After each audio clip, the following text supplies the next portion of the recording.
तस्सा भगवतो अरहतो सम्मा सम्बुद्धस्स नमो तस्सा भगवतो अरहतो सम्मा सम्बुद्धस्स नमो तस्सा भगवतो अरहतो सम्मा सम्बुद्धस्स.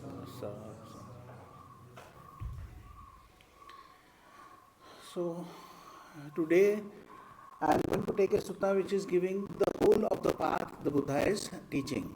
It is from Majjhima Nikaya 107, Ganaka Moggallana Sutta. So Ganaka Moggallana is an accountant. So he is coming to the Buddha and asking about how this teaching is done. So he says that there is certain ways they teach, and then there is certain way the Buddha, how is the Buddha teaching? So that is how he is asking the questions. Thus have I heard, on one occasion the Blessed One was living at Savatthi in the Eastern Park, in the palace of the Meghara's mother. Then the Brahmin Ganaka Moggallana went to the Blessed One and exchanged greetings with him. When this courteous and amiable talk was finished, he sat down at one side and said to the Blessed One, Master Gautama, in this palace of Meghara's mother, there can be seen gradual training, gradual practice, and gradual progress. So, the palace of the Meghara mother was not a palace, but it was a monastery which was created by a woman who was called Meghara's mother, and her name was Vaishakha. And the name she got, Meghara's mother, is also interesting. She was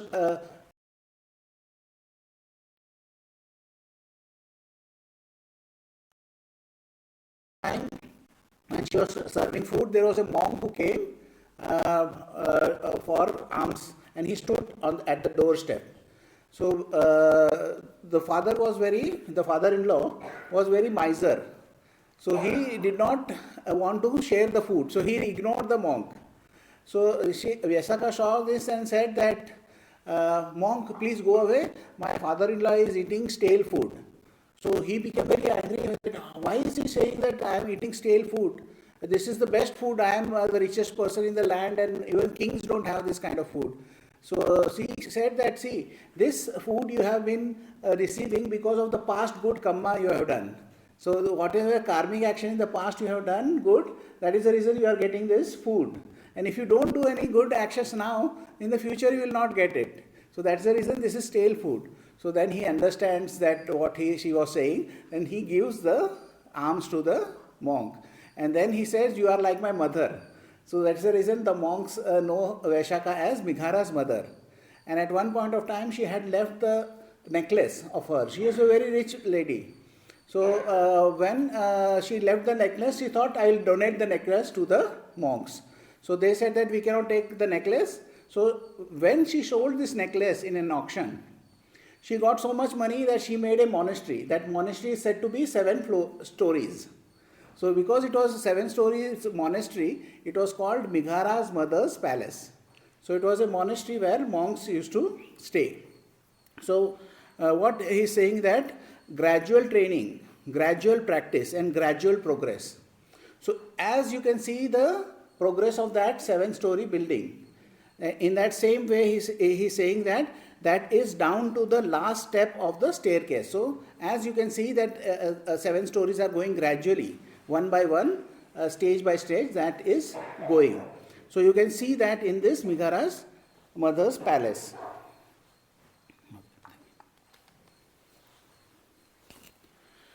Among the Brahmins too, there can be seen gradual training, gradual practice, and gradual progress. That is in study. Among archers too, there can be seen gradual training, that is in archery. And among accountants like us, who earn our living by accountancy, there can be seen gradual training, that is in computation. For when we get an apprentice, first we make him count 1, 1, 2, 2, 3, 3, up till 100. So they are teaching them tables. So we also learned when we were kids in school, we used to learn tables. So they used to also have tables. So they used to teach them tables. Now, is it also possible, Master Gautama, to describe gradual training, gradual practice and gradual progress in this Dhamma and discipline? So, as there are other fields, they are teaching them gradually. Like when we go to school, what is we go to first class, second class, third class, we do the SSC or the 10th class or the junior college, 12th class, and then college. That is the gradual training, gradual progress. That is how it is there. So can Buddha also kind of explain gradual in that way, that how we are training? And I will show you that this all components are also there when you are coming to a retreat. It is possible, Brahmin, to describe gradual training, gradual practice and gradual progress in this Dhamma and discipline.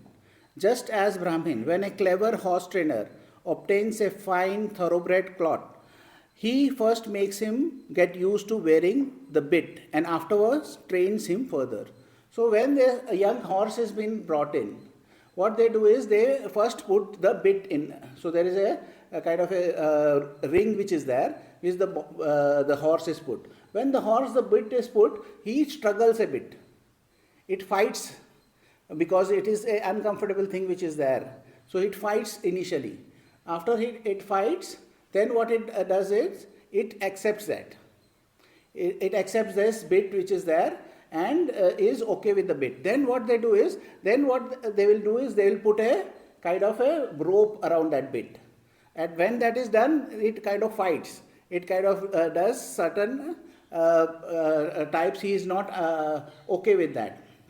Then later on, there is a saddle put on the horse. When the saddle is put, he does not like it. It kind of does a little bit of protest. After that, somebody will ride the horse. That when somebody rides the horse also, it is uncomfortable, it is protesting. Then later on, it is asked to kind of trot in circles. Then it is asked to kind of jump obstacles. Then different kind of training is done. And then this can be also sent to the king, because it is thoroughly trained. So in that way, we are training a horse. So the Buddha is saying that how the horse is trained in stages. That is how he is explaining. So when a Tathagata obtains a person to be tamed, he first disciplines him thus. Come, students, be virtuous, restrained in the restraint of the Patimukha. So when somebody comes to the Buddha, first he says, he gives them precepts, rules. So if there is a lay person, there are 5 rules which are there. Okay, the 5 precepts which are there.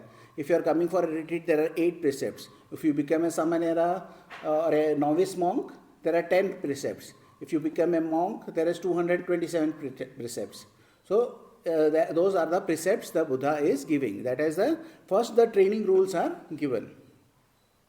Be perfect in conduct and resort. Conduct and resort is how you are behaving. How you are behaving in the room, how you are behaving alone when you are there, how you are behaving when you are walking in the premises. So that is how you conduct yourself. So that is how you are behaving. So that you have to be aware that what. So all the rules are also there. What are the rules which we are saying? Do not kill, do not steal, do not have any kind of sexual activity, do not have wrong speech. In wrong speech, there is also noble silence. Okay? So when you are having noble silence, you cannot break the speech precepts. So all these things which I am saying, don't use alcohol. So all of this are the precepts which I are asking you to follow. That is what we start with. And seeing fear in the slightest fault, trained by undertaking the training precepts. So in the slightest mistake also, you have to be aware that you should not make a slightest mistake. And you have to be conscious about that. When Brahmin, the student, is virtuous and seeing fear in the slightest fault, trains by undertaking the training precepts, then the Tathagata disciplines him further. Come, students, guard the doors of your sense faculties. So after he is given the training precepts, he is saying, guard the door of the sense faculties. What is there? You should not be aware, you should be aware of where what you are seeing, what you are hearing, what you are smelling, what you are tasting, what you are touching, what you are thinking. You have to be guarding your sense faculties. So when we are asking you to walk, walking meditation also, we are what we say, just look at where you are walking. Don't look here and there. Just what the path which is there. Don't hear whatever is happening here or there. Don't be interested in the sounds. If the train is coming or going, don't be interested in that. Where anybody else is talking or not, don't be interested in that. Do not be interested in smelling or tasting or kind of feeling. Just be with that. If you have any thoughts, what you do? 6 hours. Okay? If there are many answers, 6 hours, that's good. So any thought comes also, use 6 hours. So that is how you are guarding on the sense doors. On seeing a form with the eye, do not grasp at the signs and features. Since if you were to leave the eye faculty unguarded, evil, unwholesome states of covetousness and grief. Covetousness is wanting. Grief is kind of regret. So that grief and wanting can come and might invade you. Practice the way of its restraint, of the sense restraint. Guard the eye faculty. Undertake the restraint of the eye faculty. On hearing a sound with the ear, on smelling a odor with the nose, on tasting a flavor with the tongue, on touching a tangible with the body, on cognizing a mind object with the mind. Do not grasp at its signs and features. Since if you were to leave the mind faculty unguarded, evil, unwholesome states might invade you. Practice the way of its restraint. Guard the mind faculty. Undertake the restraint of the mind faculty. So you have to first do the precepts. Keep the precepts. Then you have to guard the sense faculties. Then if you guard the sense faculty, your mind will not go here and there. It will stay in a narrow lane. Whatever comes up, you are not getting involved in more.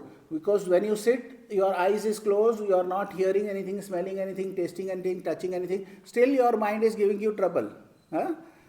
Already all those things to trouble you is there with you only. You are carrying the troubles with you. So somebody says that I am going on a vacation. Ajahn Chah, somebody asked that I want to go to this place, monastery. So the Ajahn Chah said that if you go to that monastery, the troubles will also follow you there because you are carrying your troubles all in your head. So if you go to that place, you will find yourself there. So wherever I am here, So that is how, which is there. So first you have to learn how to kind of control. So if you see, then you can get certain ideas. Ideas will turn into thoughts. Thoughts will turn into kind of proliferations. And all the things from the past, future, present, all of those things will come. That's the reason you have to sense restraint yourself. Then what the Buddha is saying, when Brahmin, the student, guards the doors of its sense faculties, then the Tathagata disciplines him further.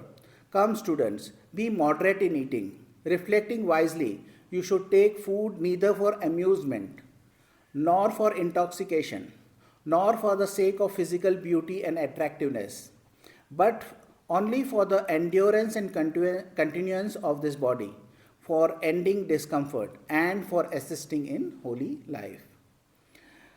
Considering, thus I shall terminate old feeling without arousing new feeling. What is the old feeling which you have?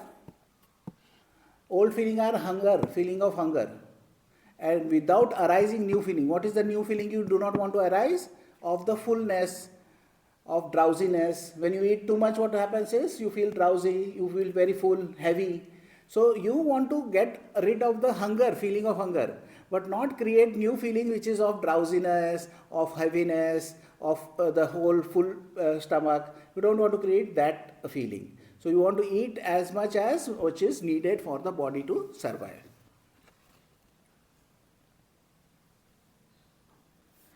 And I shall be healthy and blameless and shall live in comfort. So if you eat in moderation, you will live in comfort. Okay, and you will be healthy also. So some people are doing intermittent fasting. They are deliberately not eating for 16 hours. Certain people don't eat for 18 hours. They have this eating window, 4 hours, 8 hours, and then they eat whatever they want to eat. And then they deliberately do not eat because it is considered healthy. And that is what the Buddha also said. You can eat in this hours, in the morning till noon. That is when the monks are supposed to eat. So that is what here also what we are doing. So when you eat in moderation, then you will have no problems. When Brahmin, the student is moderate in eating, then the Tathagata disciplines him further. Come student, be devoted to wakefulness. During the day, while walking back and forth and sitting, purify your mind of obstructive states in the first watch of the night.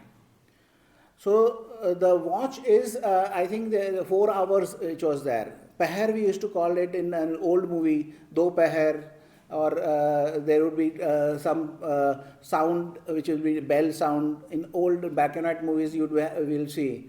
So we also use this word Dopahar. So second kind of watch, so of the day. So now this is a night time, say 8 to 12, say. That is the time which is there, which is you have to do practice. That is what the Buddha is saying. While walking back and forth and sitting, purify your mind of obstructive states. What is the obstructive states? All the hindrances which are there. What are we supposed to do? 6 are all the hindrances which are coming up, if you are walking or sitting. In the middle of the night, you should lie down on the right side in the lion's pose, with one foot overlapping the other, mindful and fully aware. After noting in your mind the time of arising.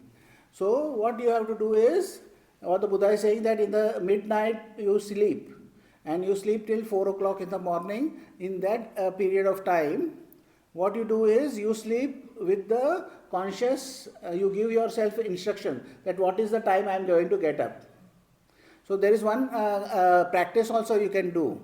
From tomorrow, if you want to do this practice, what you can do is, when next day morning, you are supposed to get up at 5:30. Okay, if anybody has watch, then you should keep your target as 5:25 as getting up. Just note down in the mind and see if you can hit at 5:25. If you make it at 5:27 or 5:20, no. Just try once again the next night and see if you can hit for 5:25. If you hit the 5:25 exact time you can get up, then again you try the next day with another timing. So you can say 5:20 I'll get up, and then try to hit that time of 5:20. So whenever you sleep, you just make a mental note of what time you will get up, and then get up at that time. So it will help you kind of do the practice. But here I would like to ask exactly what it determines. Let us say I am hitting exactly at 5:25. Whether it determines that my determination is higher level. It is that you whatever instructions you give to the mind is able to follow. That is what is there. So if I say to the mind I want to get up, then the mind has an internal clock. Many people have natural clocks, you know. They can ask, anybody can ask them the time and they can say the time, exact time which is there. So that is, I think there is 1 in 1 million which are there. So there may be a lot of people, even if it is 1 in 1 million.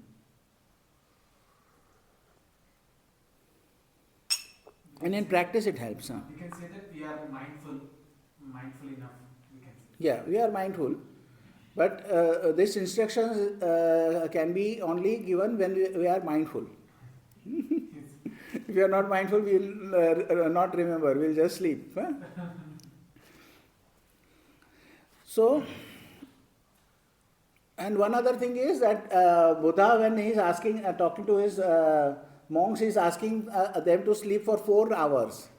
But Bhante Vimaramsi is giving us a time of 7.5 hours. Huh? So we are getting a lot of time to sleep. And afternoon also we can have a nap. So we can have 8 hours of sleep. Bhante himself was doing a 2-year retreat in Burma. At that time, at one rains retreat, when he went to his teacher, the teacher asked, how many hours are you sleeping? He said, I sleep for 4 hours. He said, too much, you are sleeping too much. Sleep for 2 hours. Then he started sleeping for 2 hours. And he said it was very, very difficult for him, very difficult. That 22 hours of practice he has to do and only 2 hours of sleeping. He said he was eating, say, a quarter bowl of food. He became so hungry that he has to eat more than one bowl of food. Because that much energy is required, because if you don't sleep, the body requires. And still he became skin and bones. I had one photo in the past. I don't know if I still have that. He is a very tall person, but you can see his bones, his collar bones and everything. He became so thin, even after eating 5 times of what he would normally eat. That is a lot of energy is required for kind of losing sleep. That's the reason we are giving you enough amount of sleep. And that is the reason I also say don't use the other time other than practice. When you are sitting, you just sit for the meditation. If you go, if you are getting up, go for the walking meditation. After walking meditation, come and sit.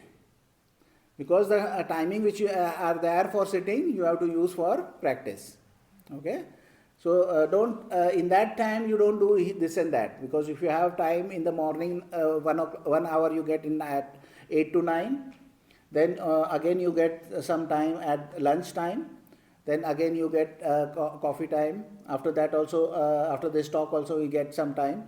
So there is a lot of time you get to do some personal things. Okay, so the rest of the times you have to sit, walk and sit, and see how it changes your practice also. And see how it kind of affects the practice. Because when you are gone for a walk, your blood is flowing in your body, it goes to your mind also. When you sit, that will be a difference in your practice. So that is how you have to do.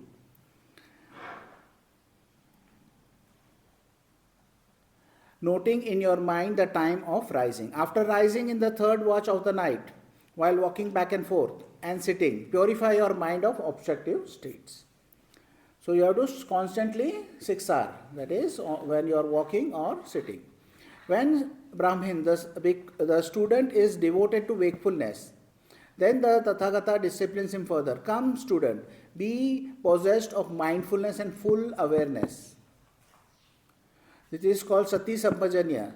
So this is very important concept which is there, Sati Sampajanya. Act in full awareness when going forward and returning. Act in full awareness when looking ahead and looking away. Act in full awareness when flexing and extending your limbs. Act in full awareness when wearing your robes and carrying your outer robe and bowl. Act in full awareness when eating, drinking, consuming food and tasting. Act in full awareness when defecating, urinating. Act in full awareness when walking, standing, sitting, falling asleep, waking up, talking and keeping silent. So whatever you are doing, your awareness has to be there. And when they used to say, what is the awareness which is there? Where your mind's attention is there. Is it there in what you are doing, or it is there in thinking here and there? When you are going for a walk also, maybe walking but thinking this and that thing. So you have to be aware. And what you have to do is siksar, whatever is coming up, go to siksar and be what you are doing. So if you are eating, you are just eating. Your mind is not going here and there thinking this and that. If your mind, you are aware of this mind, attention in the mind, then whenever you think that you are thinking of this and that, you just release it, relax, re-smile, return back. And just be that eating would be your object of meditation. If you are washing clothes, then washing clothes is your this thing. If you are having a bath, having the bath is your object of attention or awareness. So your awareness has to be there in all activities which you are doing. So try and when you lose awareness, don't blame yourself also, because there is a matter of habit. Okay, so you will not have the perfect awareness. If you consider that your practice which is there, based on your practice, that awareness, but whenever you recognize that you have missed, then you come back. Yes. But does the mind have the ability to multitask? Technically, no. Mind will do one thing at one time only. So they have done experiments also. But there was a very simple experiment. There was a person who was driving a car, and suddenly some obstacle will come. So he has to brake. So then what they did was, then this person was riding the car, and he was talking on the mic, not even on the phone. He was just and talking. And then there was something which came suddenly, and he was not able, they kind of calculated the speed of braking, and this speed of braking was not as much as when he was just driving the car without talking. So just by talking also, not even the phone, just talking also can break your alertness or responsiveness, because the mind has to switch, and they have done a lot of research, and there are books also about that how you should do that, because they have calculated that if I am reading and I begin to talk, I need a little bit of time to switch. So when I am talking to you and I come back to reading, I have to have some amount of time to switch back. So that is how what happens. In walking meditation right now, we are not focusing on the walking, right? We are focusing more on, the Feeling. more on the feeling or on an equanimous mind. Correct. Right? So how that contradicts this a little bit, right? About what? Sati Sampradana, full awareness of. How? So is full awareness, we should be in full awareness of walking, or should be in full awareness of. So when you are doing the walking meditation, then you have to be in the awareness of this equanimity or whatever feeling is there. So that is the awareness which is there. So whatever is there, you are aware, no? If the equanimity is there, you are aware of the equanimity. But we are not focused on the walking, right? Yeah, but this is not about focus. See, if you are just walking, then what would happen is you would be thinking. You just notice that if you are walking from your house to your car, that time what are you doing? You are thinking about something. So you are not aware of the walking. Because walking is auto.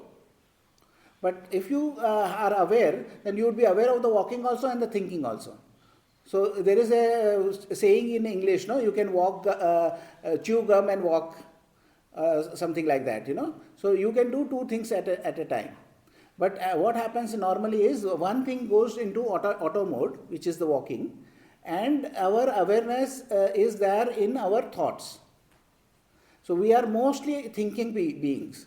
So one of the things about Bhante said was very interesting was, you realize you have a body only when the body hurts. When you stab your toe, you know that there is a toe. But normally you have no awareness there is a toe. So that is what happens, that we are too much into our mind and that we are not aware of what is happening. So when we are walking, we can be aware that we are walking, but our central focus which is there, which is on the feeling, because we are doing the meditation practice. So when he is talking about the meditation also, he is saying that they are removing the obstructive states when walking and sitting. Why? Because they are aware what is arising and removing them. Arising and removing. Whatever obstructive states comes, that is being removed. That is happening constantly. In the example given here, let's say while eating, Uh-huh. so you focus on the food or you focus on the equanimous mind? You can be equanimous mind and you can eat also. You can have the mind which is equanimous and you can have the attention on the food. So when you are having food, your awareness can be on the equanimity also. So there can be multiple awareness can be of multiple things. Like, Awareness of correct. So is that what what is being referred to here? Sati Sampradana, like a wide awareness? Yes, wide. Sati Sampajana is wide awareness in your daily activities. It is the Sati Sampajana is beyond the sitting and walking meditation. So it is about taking this awareness into life. So whatever you are doing, you are aware what is happening. Normally what happens is most of the things are automated. So when you go for brushing your teeth is happening automatically. Again, what you are doing is thinking when you are brushing your teeth. But let's say you're only focused on the brushing your teeth or focused only on the food. Is that Sati Sampradana or is that not? No, that would be too much concentration. Yeah, that would be too much concentration. So that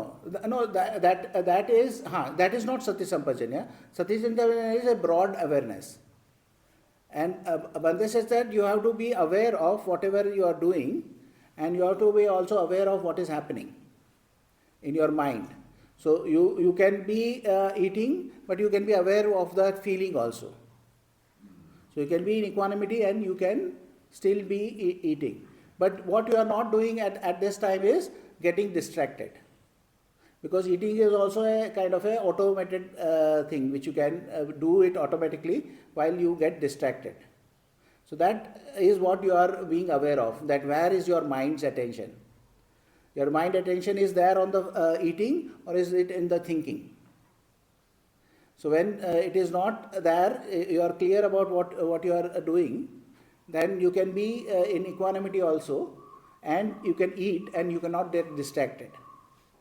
So when you are eating also, you can get distracted. You see a kind of a dish which is there that is linked to something else, and then you start thinking about something. Oh, this was made by this thing, or this I became ill because of this thing, or something or the other. There are some thoughts can come.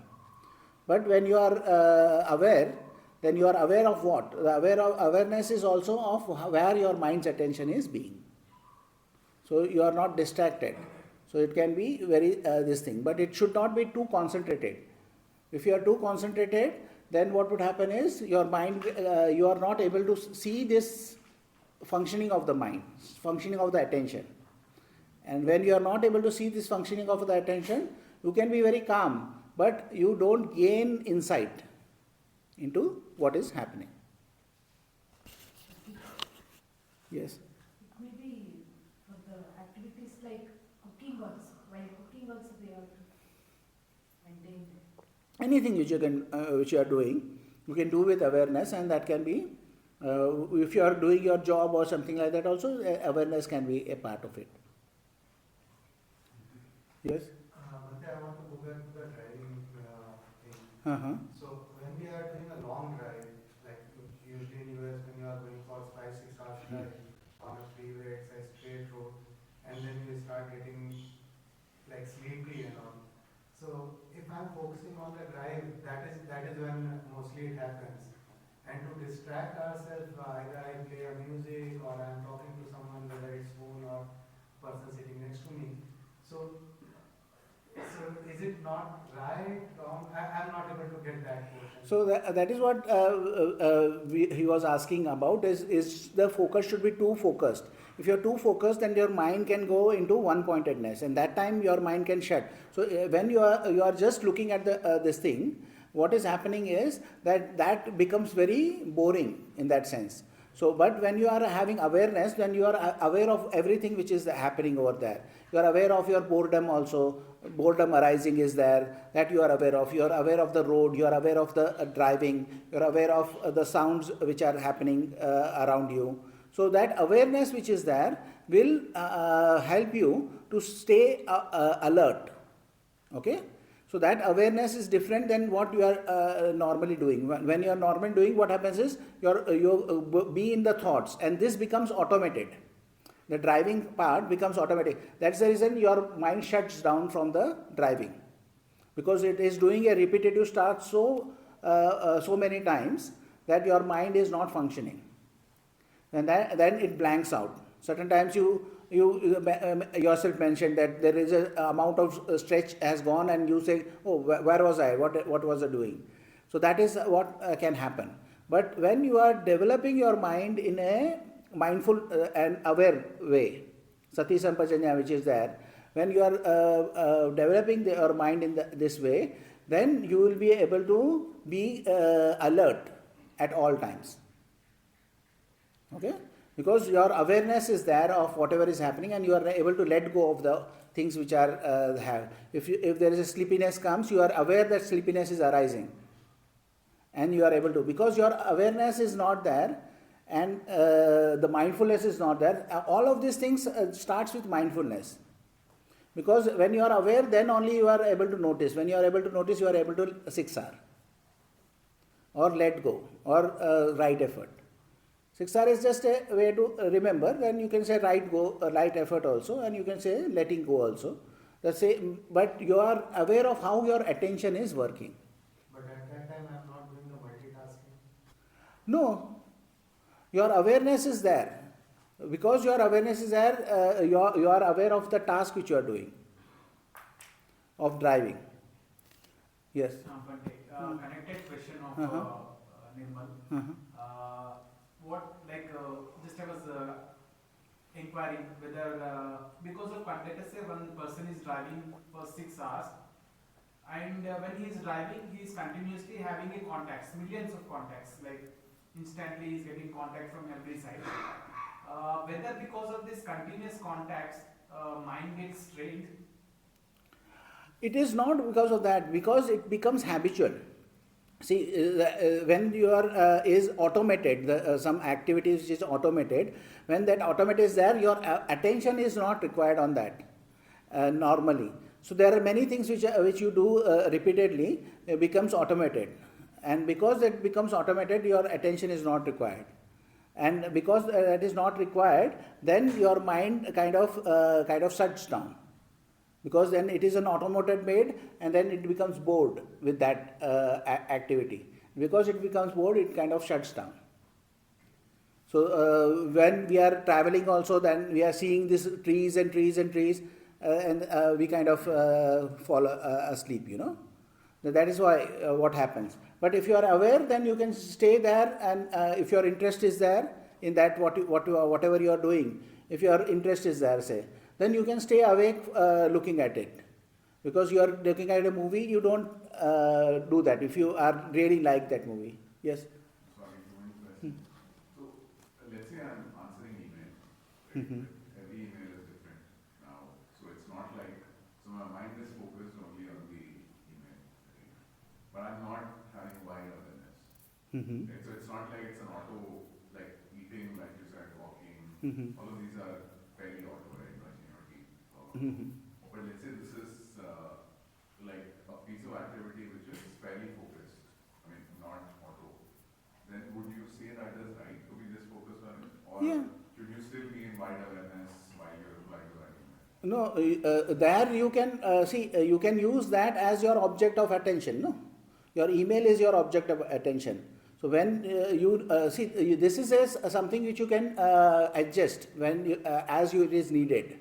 Okay, so when a email is there, there are certain things which are there on this thing which are needs your attention. Okay, then that time you will make it as an object of your attention or object of your meditation, you can say. The email is your object of your meditation, and what you are doing in the email, your attention is there and focused over there. But when you are say having coffee, that is not required for the coffee, no. So there is a different level of awareness is required for that than what is required for email. But now if you normally see, what happens is when you are answering an email also, there is certain things which are there and which mind goes away here and there also. There are certain words in the email, there are certain scenarios. Mind going away is something like just being aware of whatever you're doing. Correct. Or wide awareness. Correct. So it's not necessary that you have to be in wide awareness all the time. Correct. That is needed when sometimes you need focus, sometimes you need a wide awareness. So when you are doing meditation also, the awareness has to be balanced. It cannot be too, because if you go too much into the concentration, then you are not able to see what is arising and passing away. And then you are not able to see the impersonal nature of the things which are there, the impermanence which is there, all those things. Yes? Yes? Me? Yeah? Okay. So usually when eating at home, what happens is we take the phone and we start watching some shorts, videos and all those things. Does that come under like wide awareness, or is it? You are doing multitasking, you are watching also, and you are you have to kind of see how your awareness changes after you do this retreat. Okay, after you do this retreat, see how your awareness changes in whatever you are doing. There is a marked difference which is there. If you do it correctly, then you will find that your awareness level which is there, and that can stay for a while. So just go and be aware how it is happening. Okay, so those questions will be answered by practice also. Okay, whenever I had long drives, Uh-huh. I used to record the lectures in the university or maybe listen to some mental protein That is what he also said. Huh? and drive all the way like maybe 5-6 hours, and I used to be quite comfortable with that. And quite aware with the driving and a lot of information coming on the other side, which was perfectly all right with me when I was driving. Yes, but there has been a kind of scientific studies that if you are doing that, even listening to something, your responsiveness, the braking which is there, they kind of calculate when the stimulus came and when the braking happened. That is delayed.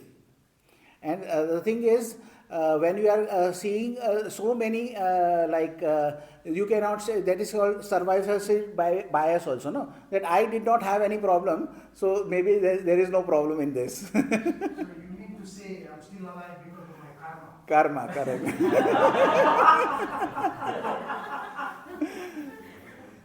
Yeah. More relaxation. You told me to do more relaxation and more smile. So more relaxation means how? Is it with the long breath or? No, do not breathe. Do not put your attention on the breathing.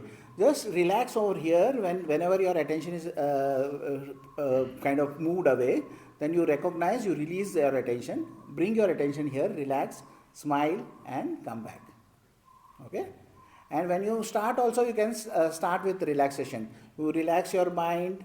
You relax this area. You relax your shoulder. You relax your spine. If you relax your spine, all your body will relax. Then you relax your limbs. You relax your arms and legs. Okay? That is how you start. Then you smile for a minute and then start the meditation. Okay?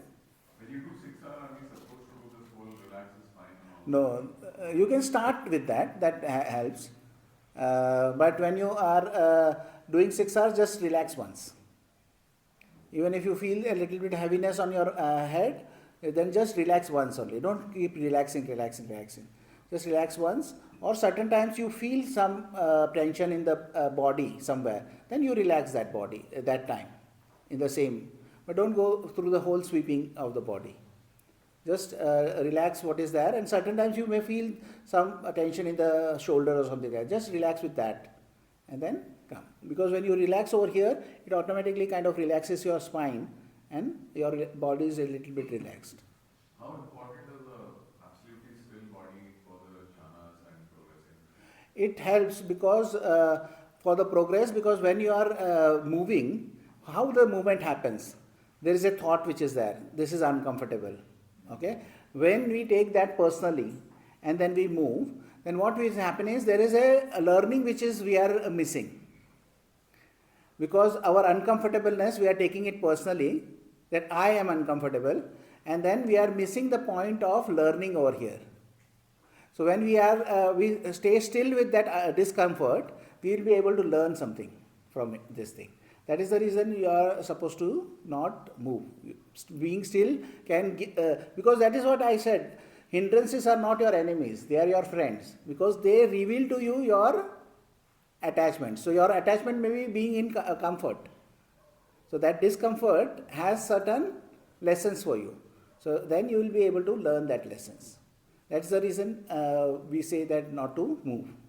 If you let that discomfort go, then you are letting go of that which you could have learned from. So and the point is not to stay longer in the sitting also. The point is to see when your mind is saying to get up, what is your ability to understand and let go of that thought which is there. Because that thought which is there, get up, is you are taking personally. And when you are taking it personally, you are kind of moved by that. But when you take it impersonally, and certain times there is pain also, and you can stay with that pain. And certain times you feel, oh, this my leg has fell to sleep, and now I cannot. I physically I am this thing. So once what I did was I was sitting in meditation, and my leg fell asleep. You know, I am a big guy. I have a lot of weight on my leg, and this leg was this big. It's swollen up. But I said I'll just sit. I was just 6 hours and sitting. And what happened was something which I never thought would happen. My legs automatically started kind of going back to normal. The sleeping leg and the swollenness, everything went away. Then I said, oh, this is not something, I thought it was a physical thing which was there, but then it was not physical. It kind of shrank. And there was a tingling feeling which was there. The blood started flowing. And I thought, okay, my blood flow has been stopped and all these things, that which I knew for all my life, Everybody used to talk, oh, this can be this thing. But it all changed. So certain times, certain things which are happening, if you can want to see what is there, it is a learning process. And if you want to see, then I thought, oh, this thing which we call physical, maybe not physical. And surprisingly, my certain pains also went away. Because I was able to kind of see that pain and let that go. When I was doing first Vipassana, I had a lot of back pain. So I used to think, oh, I ride bikes, that's the reason I have pain. That time I was a lay person, so that is the reason I am getting pain and this and that. And but after some time, when I started doing as Bante taught, I started doing the TWIM meditation, then my back pain went away. And it has not come back. Or I would have got severe back pain. Then I would get pain in my leg and all those things. But I could see this and let it go. Bhante Vimalaramsi had this pain. He said that all his 20 years in meditation, he had this pain on his arm, left arm. It was like somebody stabbed him, pulled the knife and then turned the knife. That is the kind of pain he had. He had this severe pain which he would get over here. And after he started doing the way he discovered the TWIM, and he started doing it in his own way, then this pain went away and that never came back. So certain things happen. So now that hindrance, that pain was a hindrance, but then he made it into a learning process. And then he could let go. And when he could let go, he saw that as impersonal. When he saw that as impersonal, it went away. And that has happened many different ways also. One more example I'll give. One person was having liver problem, and he had severe pains over here. And at one point of time, Bhante asked him to kind of let go of that pain. So when he was in meditation, he got this pain, a lot of pain he got. Then he was able to kind of see that what was happening. Then he then saw that in the past, he had been in a fight. So in the past life, and there was a sword fight where he stabbed somebody and somebody stabbed him, and both died. And that sword had come over here. When he recognized that, that pain went away. Because this was something he kind of could resolve at that time. He could six-hour that pain, and that pain went away. And then when he went back, that liver problem which he had, it got solved. So all these things can happen. But that is the opportunity which you have when you are confronted with a hindrance. Yes. Can we attribute this to self-healing ability or just understand? No, we are not going into self-healing or something like that. This is certain things which arise and pass away. We are just seeing what is happening in the present. We are not trying to use this as a healing process or something like that. But if it is persisting for years and suddenly now you are able to... But that is a kind of a byproduct or consequence of the practice. It is not the aim of the practice. So we are not aiming at self-healing or that thing. Our aim is not self-healing. Our aim is the practice, and all these things are in the side. Something may happen. So if it happens, okay. But then it can turn into a different kind of focus. If you go into the healing properties of this and that then it is we are losing our focus. Okay. So we'll continue with that. We are very close to the end now. Full awareness. Then the Tathagata disciplines him further. Come, student, resort to secluded resting place, the forest, the root of a tree, a mountain, a ravine, a hillside cave, a charnel ground, a jungle thicket, an open space, and heap of straw. So the Buddha says that after I have trained him for the full awareness, then I ask him to go to a place for practice. So over here also we have places of practice. So we give you precepts are given. We ask you to kind of follow the sense restraint. We ask you to kind of follow the sleep which is there, then food also, and the full awareness. So all of those aspects which are there, we are asking you. So now the full awareness which is there is also Satipatthana, also this same part is there. And Satipatthana is famous for this full awareness, Sati Sampajanya part. So other than that, they are just giving other meditation processes. So that is also there. The four kind of focus of meditation which is there, it is still there. The body is there. Okay, the feeling is there. The mind and mind objects are there. So when you are sitting, you are aware of the body. Then whatever feelings are coming, you are aware of that. You are aware of whatever thoughts are coming, mind objects, and you are aware of the mind. So all of this awareness is developed when you are doing the practice. So that is also there over here. And this practice which is there of full awareness is also there. So all of this is there, then you just practice. After that he kind of goes to our practice. Then what happens is he develops his mind. On returning from his arms round after his meal, he sits down folding his legs crosswise, setting his body erect and establishing mindfulness before him, abandoning covetousness for the world. He abides in a mind free of covetousness. He purifies his mind from covetousness, abandoning ill will.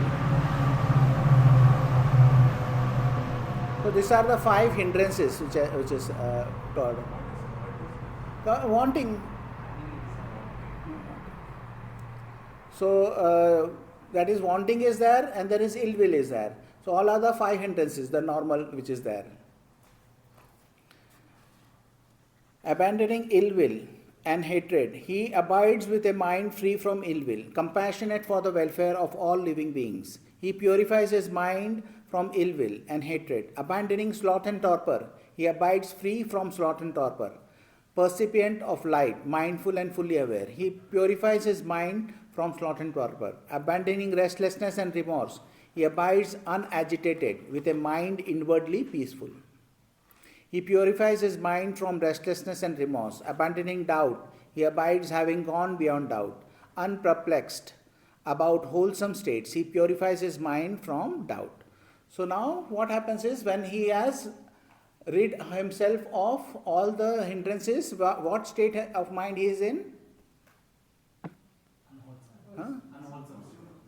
Unwholesome he has rid. So what? Wholesome state, correct.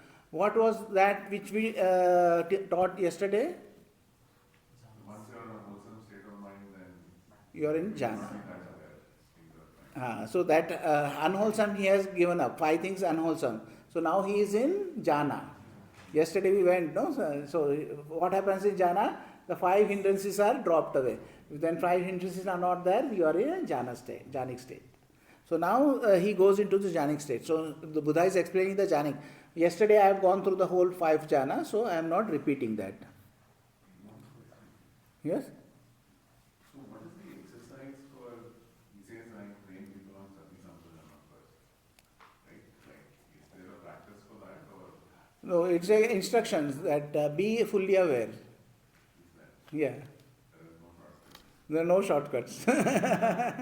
Because that is a whole habitual tendency cycle which you have to get over. So that is, you have to fail 100 times. Bhante used to say you may have to fail 100 times, 1,000 times, 1,000,000 times, 1,000,000,000 times, whatever it takes. So that you have to constantly know.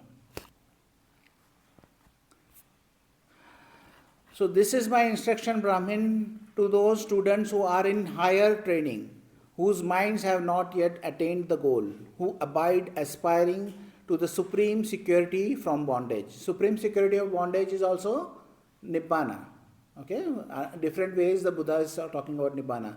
So bondage is what? What we are bound is, we are bound by whatever has come from the past. Huh? Can we call samsara coming out? Samsara, yeah, samsara.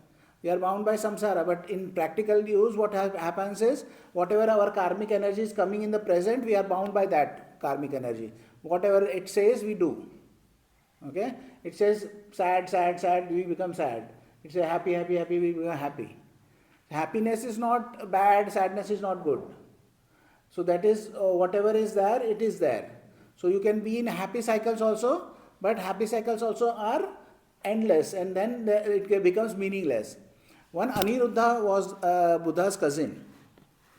So somebody kind of taunted him that somebody was asking about heavenly realms. So somebody taunted, you know about heavenly realms, you tell us about heavenly realms. Because Aniruddha was staying in heaven for so long that he had no memory of being a human. And what he had done, a good deed, because of which he was in heavenly realm. So he was many kind of thousands of what is called Big Bang time frame. One Big Bang is a big time frame. So many thousands and thousands and thousands of Big Bang time. He was in heaven. He was stayed in heaven. So he had forgotten what to be a human was also. And he was asked how it is to be in heaven. So he gave an example. So this example is, there is a person who is selling, say, jaggery. And he goes to the market to sell the jaggery. And he has a stick where he carries a jaggery. So there are certain jaggeries stick to the stick. After this guy sells the jaggery, he is going to his town once again, his village. And on the jaggery sticks, there are a lot of flies which are there. And that lot of flies are eating this sweet jaggery. And they are going from one place to another. And they have no sense of where they are and what they are doing. So he said, this is the state which is there in the heavenly beings. So he kind of compares the heavenly beings to a fly who is on a jaggery stick. So when you are there for so long, then that also becomes meaningless. So happiness also becomes meaningless, and hell also becomes meaningless. Certain times, like Buddha's cousin, Devadatta, he did a grave crime. 2 grave crimes he did. He split the Sangha also and then attacked the Buddha. So he goes to a hell realm. When he goes to the hell realm, he will be there for many eons. He will be there in the hell realm. But when he comes back, he will say, I am done with samsara. And he will become a Pacceka Buddha, Buddha says. So he will become a Pacceka Buddha. At that time there is no Buddha era, but he will be so motivated to end the samsara that he will find a way and become a Pacceka Buddha. There are 3 kinds of Buddha. One is self-made Buddha who does not teach. That is called a Pacceka Buddha. Second is a Buddha who is self-made Buddha, but he teaches. That is Sammasambuddha, like a Gautama Buddha. Then there is third kind of Buddha is called Savaka Buddha. So anybody who hears the Buddha's teaching and becomes an Arahant, that is a Savaka Buddha. He hears and becomes a Buddha. So that is a potential which we all have to become Savaka Buddha, because we are hearing the words of the Buddha, so we can all have the potential at least to become Buddha. So there are 3 kinds. So the hell also, if you have that amount of pain also, can lead you out of samsara. A lot of pleasure also if you have, that person wants to leave the samsara, because he deliberately came when the Buddha was there, so said, okay, I'll end this kind of cycle. So that is what it is. So both of the things which are there can be an excess which is there.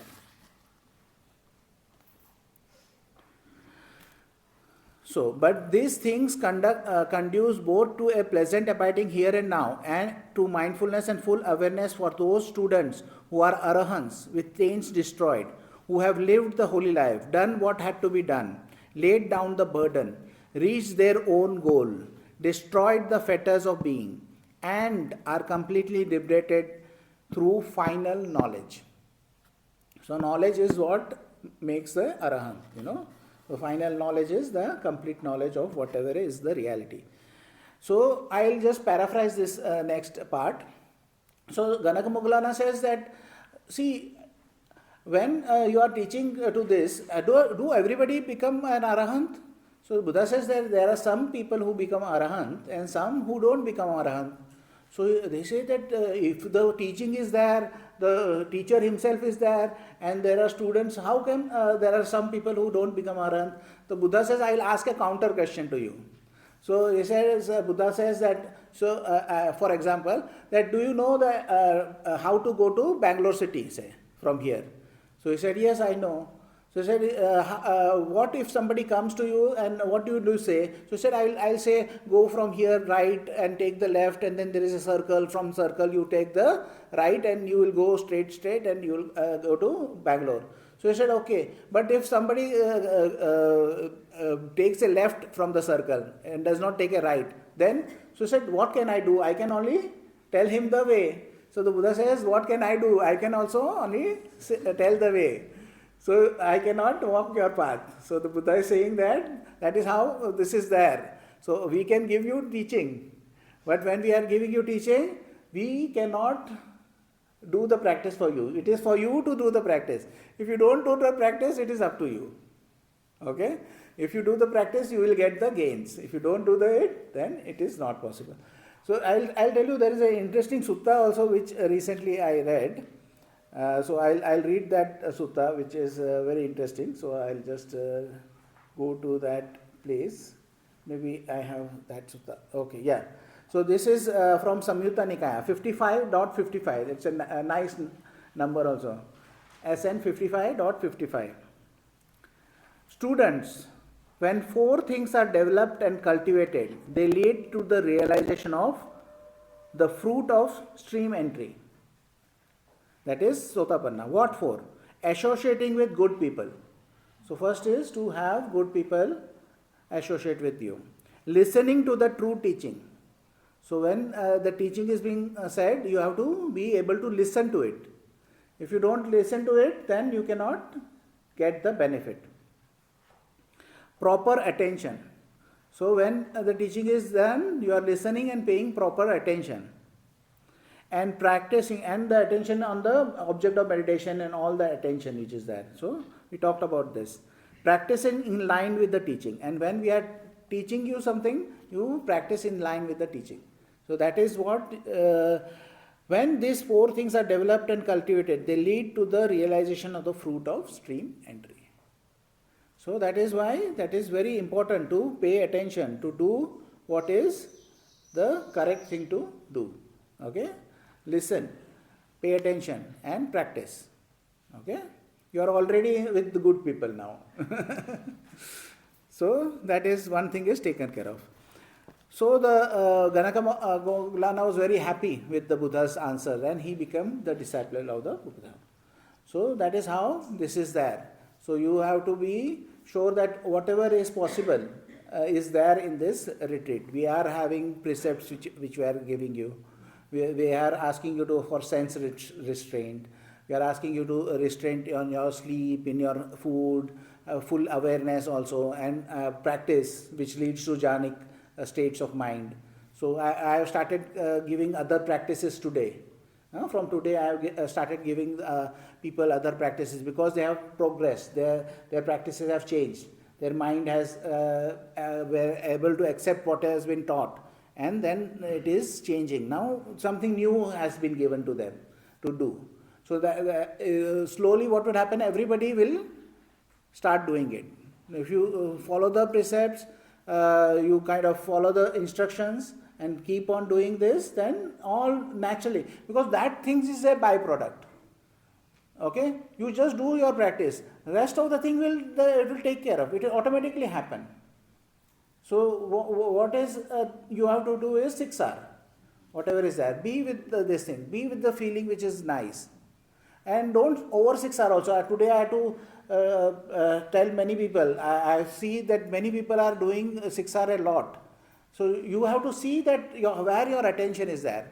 If your attention is going away again and again, that is a different thing. But if you want to 6R everything which comes in your attention, then that is a different thing. Then you are overworking. So you will get a lot of energy also. So you have to see if your mind is fully moved away from what it is there. Only then you release, relax, smile and come back. If your attention is there in this feeling and there is a thought which is there, then let the thought do what it wants to do. Don't siksar. If you are in directions and there is a thought which comes up, let the thought be. After some time that energy goes and that thought will go away. Just be with this feeling which is there, with the spaciousness, with this feeling of whatever feeling is there. It may be of metta, karuna, mudita, upekha, whatever feeling is there. Don't try and siksar the thoughts. Okay? If you are doing 5 minutes or something like that, 6 hours, then you are doing it too much. So then you think, what are you kind of wanting your mind, controlling the mind? Do you want your mind to be without thoughts? Because that's a very kind of a cliched aim of meditation, to be thoughtless mind. But we are not going for thoughtless mind. It can come in the practice. It will come naturally, and that time you will have a different experience of that. That is a different, but that is a consequence of the practice. That's not the aim of the practice. It's a byproduct. The calmness will be there. There may be some wonderful experiences also. So that is a consequence. But the practice should be there. Yes. Forceful suppression can lead to revolt of the mind. Correct. That is very correct. So whenever you try to suppress, where are you putting your attention? On what you are suppressing. And then you are giving all your energy over there. And then that is the reason it comes up. And wherever there are very strict about certain things, there they over abuse that also. So you feel there are many in America, there are many of the Christian monasteries which come to our Buddhist monks and ask for the training. They said, how can we kind of avoid this thing? And they are into meditation also. Over here also, many of the Christian kind of fathers have done Vipassana meditation. Because we need a kind of a technique of the mind. Without that, it all leads to suppression. When there is suppression, there is over abuse, which happens. So that is what is correct. Whenever you are noticing there is a suppression, let that go. You should be able to see what is there also and be with whatever is the reality. The definition of dukkha is very simple. This is the reality and this is us fighting it. So don't fight the reality, just accept it. And then many of the things which are there will become more easy. Okay, any other questions? Yes. These are questions, okay. I'll read this question. Describe the feeling of metta, karuna, mudita, upekha. See, for each person the perception is required. Okay, so the perception which is there of each of this feeling is different for each person. And how can I describe in words which is to be experienced by us? So for you, the feeling of metta is different than what I feel. Because for me, my experience, my whatever perception is there is different than, so everybody will have a different kind of feeling. But the feeling is there and the words are there. They are not the same, no? I say green. If I say green and I asked you to, a book I gave you, everybody, to select the green, everybody may not select only the one green. There may be 20 different shades, everybody will say which is green. I say perfect green. And I say perfect red. So everybody, if I give a shade book, everybody will select a different shade. So that is why, because everybody perceives colors also differently. Everybody perceives sounds also. So that's the reason there are 1,000 different music. There are 1,000 different genres of music. No, not everybody likes the same music. If there was only just music, there would be just one tune and everybody would have made it 200 years back. Somebody made this tune and everybody is hearing now, till now. Is it possible? No. That is the uniqueness of those things. So that we have to understand. And whatever is there is the reality. You cannot define it, predefine it, or have preconceived notion of it. When it is there, you know it is there. And having preconceived notion can be too problematic, because I had read a lot. I had heard a lot of Bante's talks. I had taken out, I think, I don't remember the number, but I think about 150 talks transcript I had asked my friend over here who was in India. I was in Thailand that time. So I asked him to take the transcripts. So 150 transcripts of Bante's talks. He took a printout of that and sent it to me. And I kind of went through all the talks. I have read all the talks. I have heard more than 100 talks, 100 or 200 talks. But when I went, because I had then created all these ideas in me, what would be the first jhana, how would be the second jhana, how would be the arupa jhana. So I had all these ideas. So when I went to Bante, I was struggling for 5 days to kind of reconcile, because all that was my imagination. And Bante said, okay, you are in this stage. And I said, I don't feel that I am in this stage. Bante said, no, you go, keep practicing. And next day I come and say, oh, this happened. Oh, you are in this stage. But I say, I don't feel that I am in this stage. So every day I am going and Bante is saying something. And I said, oh, no, I don't think so.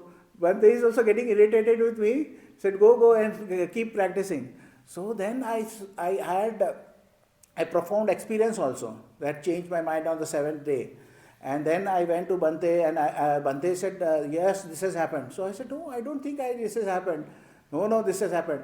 Then I came back, and then I said, okay, I just trust this process, Then I kind of trusted this process and kept on doing it. And after doing as Bante had taught for a month, then I thought that whatever was written was the same way I would have described it if I had known it so long. But when I had made everything, it took me a month to kind of readjust. So having all this preconceived notion of what the metta should be, what the karuna should be, what the mudita should be, and what the upekha should be, if you make mental models of it, you will suffer a lot. Because what you make in mind and what is reality will never match. Because I am thinking from a space where I have never experienced, say, arupa jhana of infinite space. And I have that concept of infinite space. So when I go to infinite space, will my concept match the reality? It cannot. So there is a disappointment. So that happened to me a lot. So all jhanas and all these things. Then later on, when I did it for a month or so, then I said, okay, all these things I experienced again and again and again. And I read the Bante's descriptions again and again. And I said, no, okay, this is what it is. This is my imagination which was there, that was at fault, not the reality. Reality is this way. So, and when I started kind of being with Bante for the interviews, and people's experiences matched my experience, then I started teaching, and other people who came were even, I had not informed them, but they were kind of recollecting that same kind of experiences. Then I know, okay, this is true. This is true for me also, this is true for others also. So that is how it is. So that is why how it kind of goes. So we don't have any preconceived notions. Okay. Is it correct that in the suttas most lay people who got stream entry got it while listening to the Buddha's discourses? If so, should one daily practice involve sutta study also? See, I am not sure, this may be a part of this thing, but there are many suttas where they have even attained Sagdagami, Anagami and Arahanthood while listening to Buddha. So that karmic energy may be different, and this what we are saying is different. Yes, listening to the Buddha is always kind of beneficial. So that I will say, okay, if you want to listen and read suttas, definitely, or any day you have to read. Prayer is also the intent for others and myself to be well. So how does metta and prayer differ? See, metta is a way of doing it. If the prayer is for others, this thing, benefit and this thing. Then for the others, this thing, then it is also this thing, a positive act. But that is a mental act, this is a feeling act. What I feel, I share. So it is based on feeling, and that is based on verbalization or an idea or a thought. So that is the difference. बंदे, आपने मुझे forgiveness की practice दी है. मेरा problem दोष क्या है यहाँ? ये क्या है? दुश्मन नहीं है, द्वेष नहीं है. ओके, द्वेष नहीं है. मेरा बच्चों के जीवन में समस्या है, वे खुश नहीं है, इसलिए मेरा गुस्सा जीवन में, मेरे को ज़रा हिंदी पढ़ने ज़रा वही है, मेरा 20-30 साल में ज़्यादा हिंदी पढ़ाएंगे. तो हाँ, रीड. भंते, आपने मुझे फॉरगिवनेस की प्रैक्टिस दी है. मेरा प्रॉब्लम द्वेष नहीं है, मेरे बच्चों के जीवन में समस्या है, वे खुश नहीं है, इसलिए मेरा गृहस्थ जीवन में खुशी नहीं है, इसलिए सैडनेस है, यह मेरी समस्या है. तो मैं किस प्रकार से प्रैक्टिस करूँ?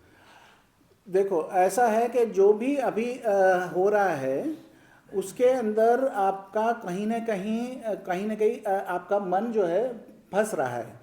तो जहाँ पे आपका मन फंस रहा है उससे निकलने के लिए कभी कभी आप अपने आप को दोष देते हैं, कभी किसी और को दोष देते हैं, कभी समझो अपने कर्म को दोष देते हैं. कहीं ना कहीं दोष देना रहता है. जब वो स्थिति है आपके मन के अंदर, तो जो क्षमा याचना का जो प्रैक्टिस है वो करना से वो जो एनर्जी है, वो एनर्जी आपका अंदर जो ब्लॉक हो रही है वो से आपको वो छूट सकती है. तो जो भी है, जिस तरह भी दिया गया है उस तरह से आप प्रैक्टिस करना है. और जैसे आप प्रैक्टिस करेंगे वो करके देखना है आपको. जो जैसे मैंने अनुभव के बारे में बताया अभी, कि आप जो है सोच के आप अनुभव को माप नहीं कर सकते हैं. तो अभी ये प्रैक्टिस का बारे में आप सोच के प्रैक्टिस में क्या होने वाला है उसके बारे में निर्णय नहीं ले सकते हैं. आपको प्रैक्टिस करना है. अगर आप प्रैक्टिस करेंगे तो ही पता चलेगा कि इसके परिणाम कैसे निकले. उसके बारे में, परिणाम के बारे में सोच के नहीं होगा, क्योंकि जैसे मैंने आपको बताया कि जो हमारी भावनाएं हैं और जो हमारी अनुभव है वो जो है हमारे विचारों से हम माप नहीं कहेंगे. तो उसको, जो चीज़ आपको हुई नहीं है उसके बारे में आप सोच कैसे सकते हैं. तो जो चीज़ आपको होना है वो किस तरह से आप कर सकते हैं. अभी जो करना है वो हमें अपने आप को क्षमा करना है. अगर कोई मन में आता है उसे क्षमा करना है और वो करते रहना है. वो करेंगे तो ही आपको समझ में आएगा कि क्या हो रहा है. तो ये बहुत ही पावरफुल मेडिटेशन है. हम बंते विमल जी कहते थे कि ये सबसे पावरफुल मेडिटेशन मैं जानता हूँ तो क्षमा याचना की मेडिटेशन है, फॉरगिवनेस मेडिटेशन है. वो खुद ही करते थे, 2 साल तक उन्होंने किया. जब वो एक सामान्य व्यक्ति हुआ करते थे, हवाई में रहते थे, तो उन्होंने 2 साल तक वो प्रैक्टिस किया है फॉरगिवनेस मेडिटेशन. तो उसके लिए वो बहुत ही उसे करते हैं. मैंने खुद ने किया है फॉरगिवनेस मेडिटेशन. हमारे सिस्टर खेमा, जो हम बहुत बार उनका नाम लेते हैं, वो बहुत सीनियर स्टूडेंट थी बनते की, उन्होंने भी 6 महीने तक उन्होंने फॉरगिवनेस मेडिटेशन किया है. तो बहुत ही पावरफुल मेडिटेशन आपको करना है और उसके परिणाम देखने हैं कि किस तरह से हो रहा है. आप पहले से आप नहीं बता सकते कि परिणाम क्या होंगे. मैंने तो बहुत मिरेकल भी देखे हैं कि कुछ ऐसा हो गया है. एक बार एक लड़का आया था, उसका दोस्त से झगड़ा हो गया उसका. तो मेरा बचपन का दोस्त है, मेरा झगड़ा हो गया, अभी मेरे से बातचीत नहीं हो रही है उससे. तो फिर मैंने उसको फिर फॉरगिवनेस मेडिटेशन का दिया.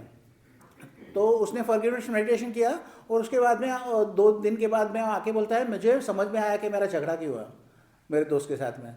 तो ऐसा हुआ कि वो जब 5th स्टैंडर्ड में था, उस 5th स्टैंडर्ड के अंदर उसके टीचर ने कुछ ऐसा कुछ उसको कह दिया, उसको साइड रिमार्क कुछ दे दिया, उसको ऐसा कुछ कह दिया. उसको वहाँ पे बुरा लगा बहुत, और उस बुरापन उसके अंदर था और वो भूल भी गया था. मगर जब उसके दोस्त ने उसको वही चीज़ कहा तो उसको बहुत ही बुरा लगा और उससे झगड़ा हो गया, उससे बातचीत बंद हो गई. तो फिर उसने क्या किया पहले कि उस टीचर को उसने माफ़ किया, फॉरगिवनेस उसने उस टीचर को किया. जब उसने टीचर को माफ़ किया, उसके दोस्त को उसको माफ़ी दे पाया। जब जब रिट्रीट ख़त्म हुआ, वो आके मुझे बोला मैंने मेरे दोस्त से बात की है, हमारा फिर से दोस्ती चालू हो गई है हमारी। तो ऐसा भी हो सकता है कि कभी कभी हमें जो याद नहीं है, हमारे जो इसमें नहीं है, वो भी चीज़ें सॉल्व हो जाती हैं। तो उसको याद ही नहीं था, उसको पता ही नहीं था, मगर उसने फॉरगिवनेस बराबर से किया और उसको ये सॉल्यूशन मिला। तो बहुत कुछ ऐसा फ़र्क पड़ सकता है। ओके, तो करते रहना चाहिए। Can you reach jhana states while doing walking meditation, metta meditation? Yes, you can reach jhana states. You can be in jhana states also while walking. Only one state of mind you cannot be is neither perception nor non-perception. That state you cannot be. You can be in equanimity also, nothingness also you can have. And there is proof in suttas also, where there is one, I think there is sutta where Ananda goes to Sariputta and says, what are you doing? So Sariputta says, I am staying full day in first jhana. Then second day he goes, he says second jhana, third jhana, fourth jhana, arupa jhana of infinite space, arupa jhana of infinite consciousness, and of arupa jhana of nothingness. So they were kind of doing that practice. So being in one mind state for the whole of the day. So that's a different practice which is there. So you want to know what is happening in that jhanic state the whole day. That's a reason Sariputta could say so detailed, because he could stay in that jhana and see what is happening. How is Sukhita Yoga helpful for metta meditation? Sukhita Yoga also has this factor of softness and of kind of easiness which is there. When you are doing Sukhita Yoga, you are doing it with very much smiling and ease, and that kind of helps you in the practice. That keeps your body supple and keeps and that also you, which is there, the teacher, he teaches you how to sit in a proper manner, how to manage walk in a proper manner, how to do the standing meditation. All of these things which is there, he teaches. So that helps you complement. So it is a complementary practice. And that is the reason we have been doing Sukhita Yoga. So next we will have in Goa, there is a retreat which is there. Then we will have in April in Deer Park, and in May, Buddhapada in Kalimpong. This is near Darjeeling. 5 hours from Darjeeling, there is a place called Kalimpong. So that has helped a lot of people. So it is a complementary practice. That's the reason we are having both this practice. But that does not mean that is essential. But it is very complementary, and they have had wonderful results. People have wonderful results with that. Some people kind of do well with mindfulness in motion. So that is where that motion which is there or is based on the energy, and it is not physical practice. So it's also a kind of an energetic practice. So that's the reason it is very complementary to what we are doing. Okay, any other questions? Yes. What type of pagoda? Pagoda, I am not sure. What? It's audio. Like, is Fine. it for 10 in the evening and overnight 6 in the morning? I check with Jio Point. I think it's been allotted names have been. There is, again, the pagoda entrance, there is this inscription on the stone. Mm-hmm. There's 16 stages of Correct. Vipassana.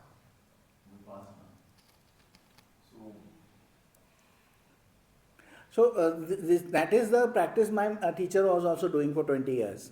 That is called Mahasi. So Bhante Vimalamsi, as I was talking about the 2-year meditation retreat, at the end of the retreat, he actually attained the 16 jnanas. And he was actually kind of said to be a teacher in the practice. But he thought that he had not reached the level which they said. They said that you had reached the level of Sotapanna. So he thought that he had not reached, and that's the reason he left Burma, and then he went to Malaysia. And when he was in Malaysia, he started teaching metta. because he wanted to kind of move away from that, because he was not satisfied by that explanation. And then when Bhikkhu Bodhi's first translation came, then he was able to read the suttas. But till the 20 years or 22 years, he was practicing as per the commentaries. Then when he got the suttas, then he saw that okay, the instructions in the sutta is given which is not given in the commentaries. What the Buddha is saying is not kind of in line with what has been said to him before. Then he started practicing with this knowledge of the Buddha, and then he found that there is a relaxed step which is there in Anapanasati Sutta, which has not been taught. But when he actually did that, he was able to see that that has kind of changed his practice. And then he kind of went to a cave and did a deep dive into the suttas and practice. And then he came up with this way of doing it. And he kind of figured out that smiling also helps. So then he incorporated this smiling also in the practice of the relaxation. And then when he started first, he started with breathing meditation. Then he thought that breathing meditation, your habitual tendencies which are there, is very difficult to overcome with breathing. Then he took metta as the kind of object of meditation, and people were very, very quick to kind of see the benefits. And that is how he kind of started with the Twim and metta. And metta vipassana was given by Sister Khema. One of the videos of Bhante, he mentions about living with the snake. Yeah, that is the period where he had received this Bhikkhu Bodhi book. That is the period he had gone to the caves, where there was a cobra also in that same cave, he said. He said that he just put a line over there and put some food in that other line, and said to the cobra that this line I will stay and I will give you food, but you stay in that line. And Bhante says that the cobra did not bother him. But that was the same time which had happened. So that is how, that is one way of looking at things. But what Bhante found was that this is very much in line with the teaching of the Buddha, and the experiences also are in line. One of the things about jhanic practices others are doing is, when they go into even the first jhana, they are not able to feel the body. They are not able to feel anything. So if somebody is there in first jhana, they can put a pin prick and the person will not feel. But we are seeing that even in the arupa jhana of nothingness, there is contact, there is feeling, there is decision. So all of so our awareness is there in the